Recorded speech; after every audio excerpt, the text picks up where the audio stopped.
For many decades, the cure for sickle cell meant several things: a visa, a flight abroad, and several millions of naira. But the narrative just changed. The Lagos University Teaching Hospital and the Sickle Cell Foundation of Nigeria has brought the cure home, and this has changed a lot of things. There are several questions out there, such as: do we have the infrastructure to do this? Is it really affordable? And does this mean the end of the SS genotype?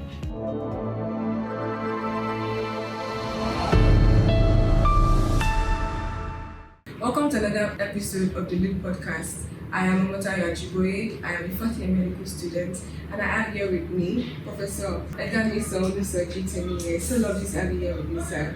I'm just going to tell you a bit about Professor Temiye. He is a Professor of Pediatric Hematology and Oncology at the College of Medicine of the University of Lagos, Nigeria. He's also a consultant pediatric hemato-oncology here in the Lagos University Teaching Hospital, and also is the chairman of the Bone Marrow Transplant Committee. So lovely to have you here today, sir. Thank you. Recently, as everybody knows, the bone marrow transplant, the cure for the sickle cell disease, has been making waves on the internet, and we felt that it was very good. The public probably have a lot of questions that need to be answered, so that's why we invited you here today to give us answers to the questions. So once again, we are welcoming you to the LUTH Podcast, and I have some questions here today, sir. Can I go on? Go ahead. Thank you, sir. So, sir, can you give us a brief overview of the transplant program, and how it has evolved over the years? Thank you very much for your question. The LUTH Sickle Cell Foundation Bone Marrow Transplant Program started around 2008 actually. The initial process was to have an institution in Italy that we work with. And though that institution had a fund, and what we did was to recruit patients here, transport them to Italy, transplant them, they return home, and we offer them post-transplant care in this institution. That program eventually petered out. Some of our doctors and nurses went for an exposure in Italy. On coming back home, it became difficult to now start the program at home. So when the program in Italy ended, there was a lacuna. Though we have gained some experience, we have gained experience in managing post-transplant patients, which is very important, and we continue for patients who had to go out to do transplant and came back to Nigeria. So that process continued. We identified a center where this transplant could take place in Lagos Valley Teaching Hospital. And we went ahead to try to equip that center. We searched for experts in bone marrow transplant all over the federation, all over the world. And we got 2 committed experts. One of them a Nigerian practicing in the United States of Nigeria, who was heading a bone marrow transplant program in a medical university in the US. I will mention the name presently.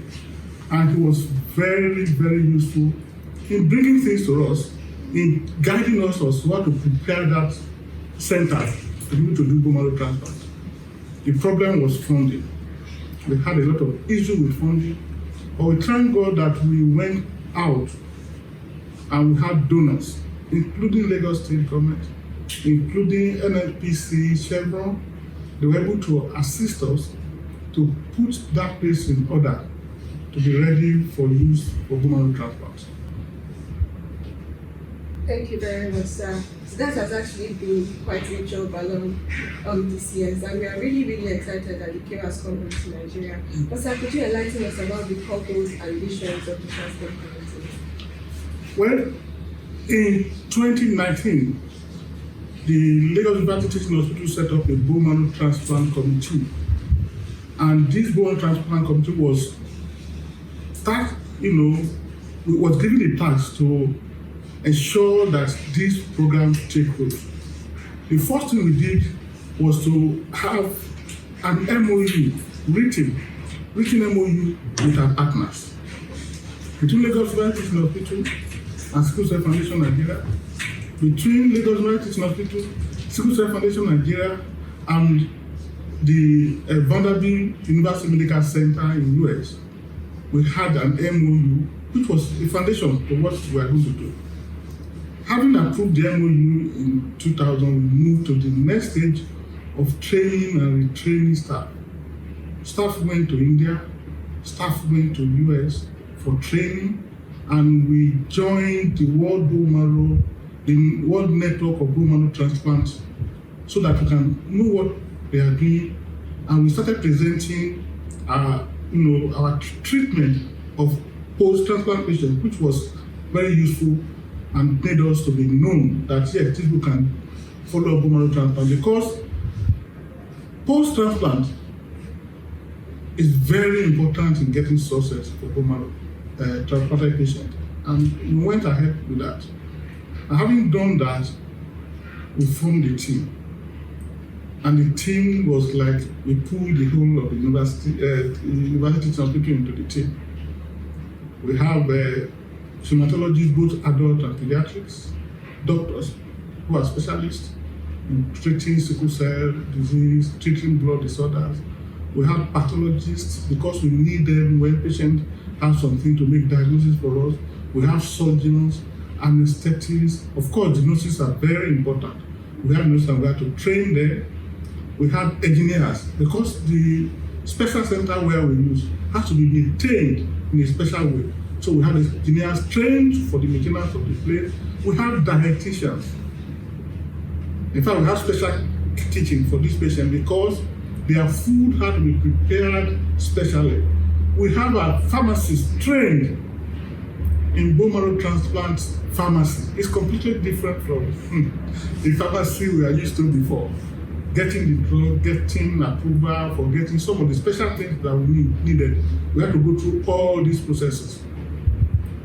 By 2023, we felt we were ready. And in September 2023, all the teams came together. The Nigerian team and the team from US, we came together to do what we call a dry run. The dry run was that we got someone who donated himself for us to harvest his bone marrow, and we went through the processes of processing the bone marrow, preparing the bone marrow for transplant, and everything went well. We were able to discover areas to cover, and then we move on from there. About a year later, the actual bone marrow transplant took place. That's really lovely, sir. Thank you so much for answering the questions up to now. So you said in the previous questions that you had to send personnel out for training in India. So now to evaluate this particular program running in Nigeria, how are you sure it's meeting national and international standards? Okay, the way we are is that we are already registered with World Network of Bone Marrow Transplants worldwide. Our nurses belong to the nursing group of the bone marrow transplant, and they're exposed to training every Thursday online. And we also have regular meetings. In fact, we have a conference room, an international conference room, where we meet every Wednesday with our international partners to review patients and all the processes that we are doing. Everything is reviewed. When we transplant a patient, we ensure that every day for the first 30 to 60 days, every morning we meet with everybody in Nigeria. Sometimes it's night in US, sometimes the morning in UK. We meet to review the patient so that everything we do matches international standard.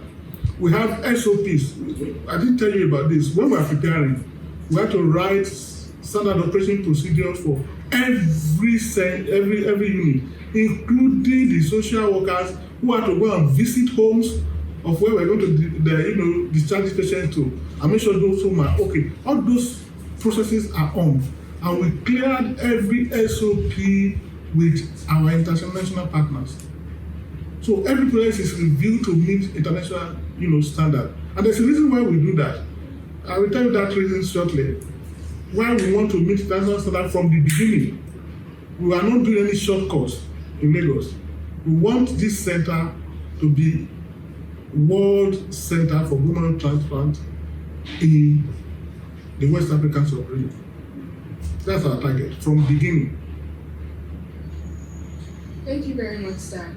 Earlier, we spoke about the national and international standards in their being met, and we also spoke about the US being one of our partners here in Nigeria. So, are there other partners that we have, and what role do they play in strengthening the program as well? Our partner in US give us the standard clinical practice that we need, including in blood processing, process procedure, bone marrow processing procedure, the nursing care. We have nurses in the US that visit us when we do transplant. The World Network of Bone Marrow Transplant, in fact, the first 2 transplants we did, the chairperson was with us here to observe what we are doing. Apart from meeting online regularly, the president of the nursing group was with us for 3 weeks. Was in Nigeria here with us to see what we are doing. And each time we are meeting, these people meet with us. So we review our processes. We discuss these patients with these our partners, the World Bone Marrow Transplant Group, the network group, the therapy group, and of course, our partner who oversee the pediatric aspects, who is one of the best international bone marrow transplant doctor in UK, works in King's College London, also comes down to Nigeria when we want to transplant any child and review these children with us from time to time. So this is how we have been meeting with the international standard. We have also been encouraged to present our experience so far at international meetings. Last month, we were in Germany in the European World Bone Marrow Transplant team to present what we have done so far.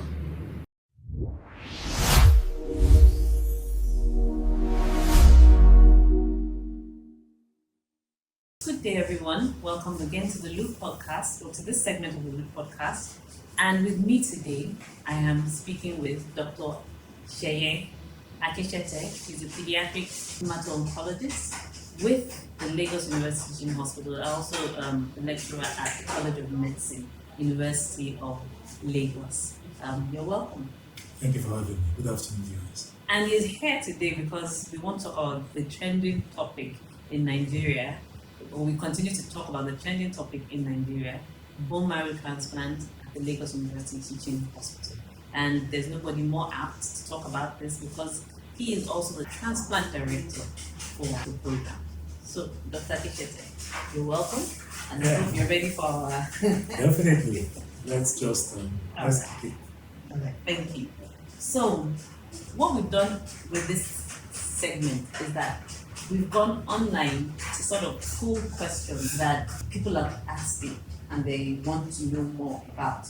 And I think those are the things that I feel are very pertinent that we should be able to answer for the general public. One of the first questions that we found was that, does it mean that if an AS couple realize that, oh, there is a cure now, we can go ahead and get married and have children, and we can provide treatment for them? Wow, so thank you for the question and thank you for having me.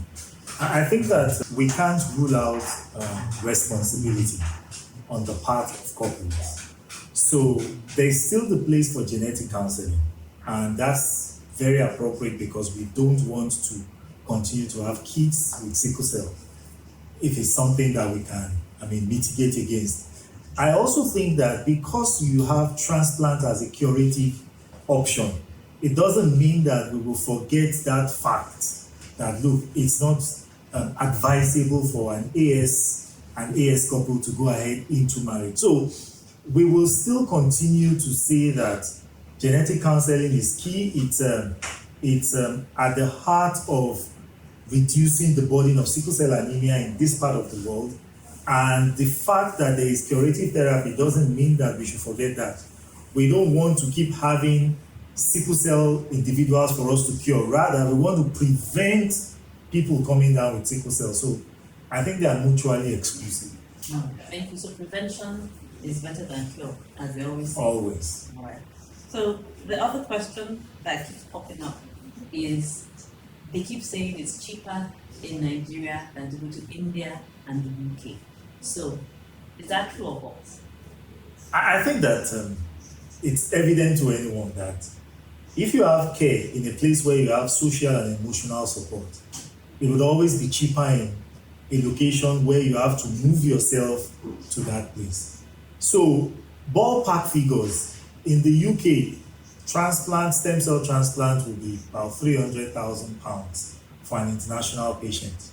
In India, you can get from about $50,000 up to like $100,000, depending on which institutions you're going to.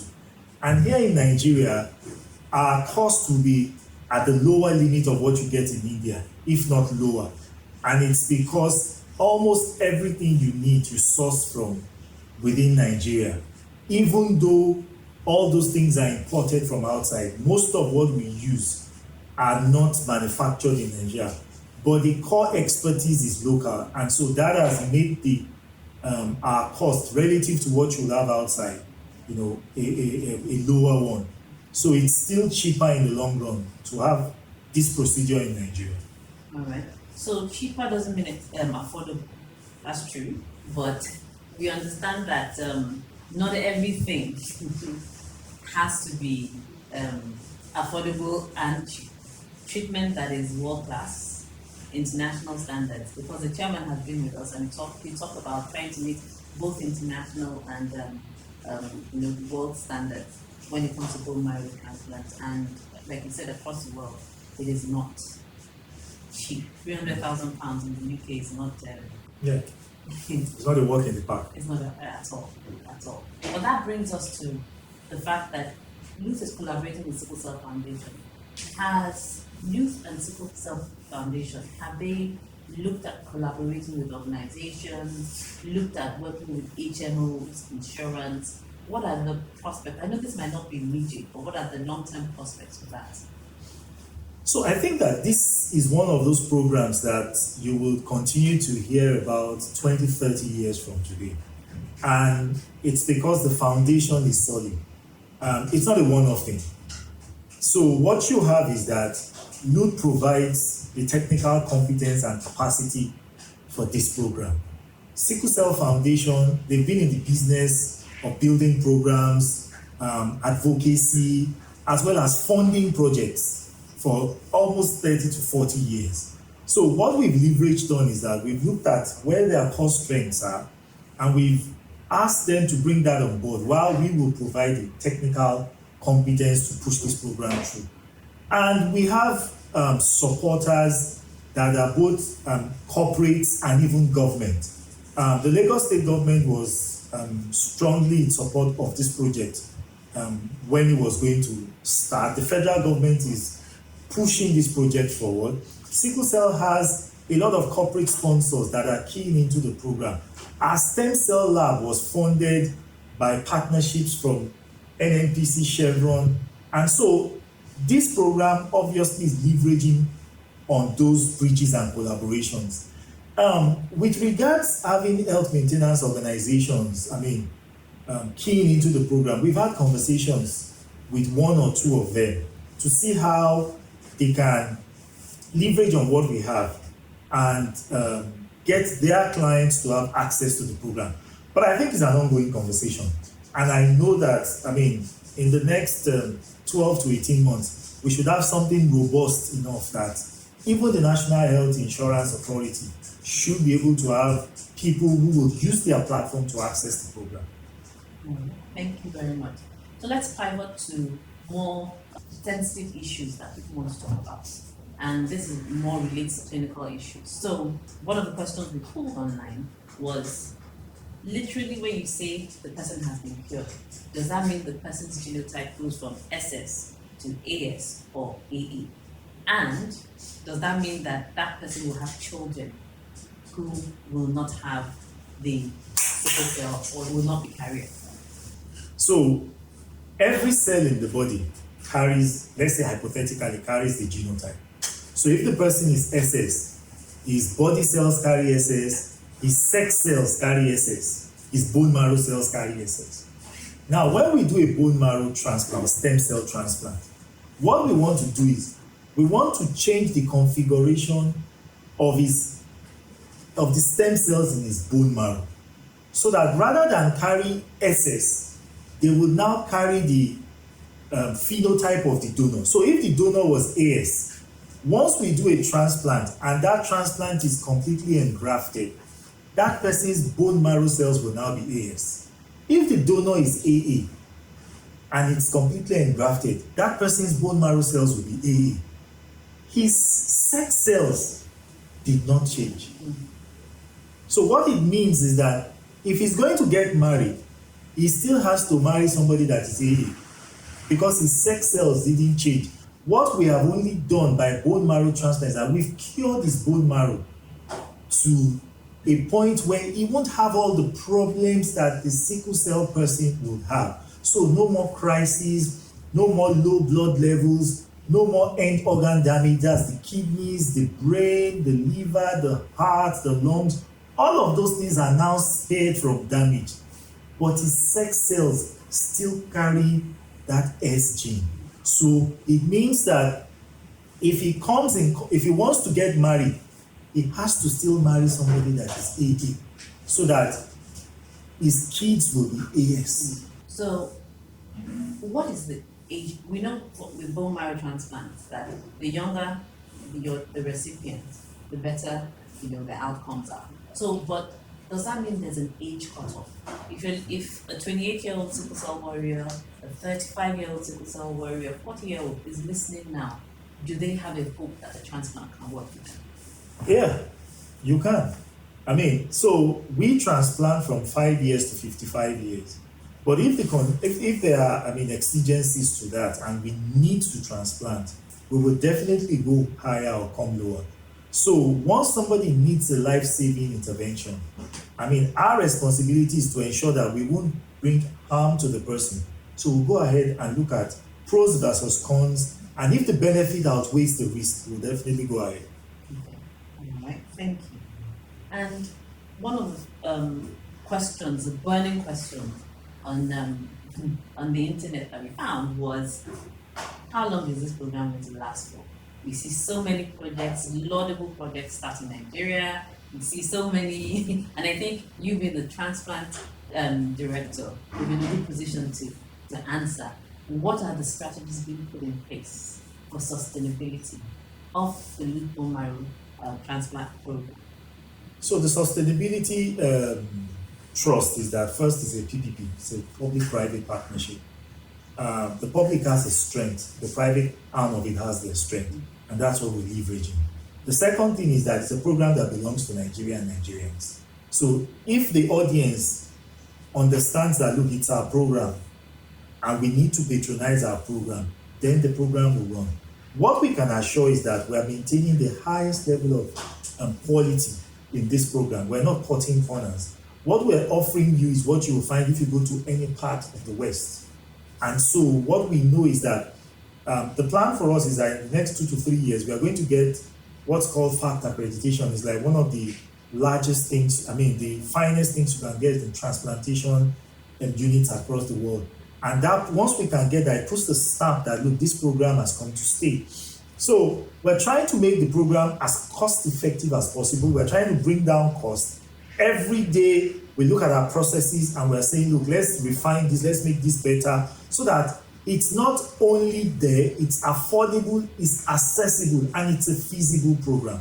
So all of these things, we know that 20-25 years, you can then look at this interview and you can also tell people that I asked the director there, and the director in 25 years will say, oh, they said 25 years ago this program will last. We're 25 years now, this program is still running, and we've transplanted hundreds of people, and so we know. So I can assure you, I'm putting out there, this program is going to last. It's not the Nigerian program. No, it's the real Nigerian program that ensures that it's affordable, it's accessible, it's feasible, and it's going to be long lasting. So 2050, we're on a race. We will be there. Thank you so much. All right. So my last question And being the transplant director, I think you're the best person to answer this question.